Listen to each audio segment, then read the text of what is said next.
நட்சத்திரங்களை தூசி தட்டினால் நல்ல வீடு செய்வேன்.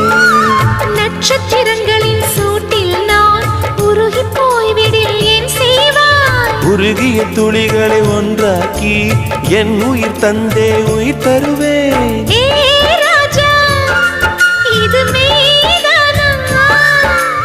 ஏ பெண்ணே, தினம் நீ செல்லும் பாதையில் முள்ளிருந்தால் நான் பாய் விரிப்பேன் என்னை. நான் நம்புகிறேன் உன்னை. தொடு தொடுவெனவே வானவில் என்னை தூரத்தில் அழைக்கின்ற நேரம். விடு விடுவெனவே வாலிப மனது விண்வெளி விண்வெளி ஏறும்.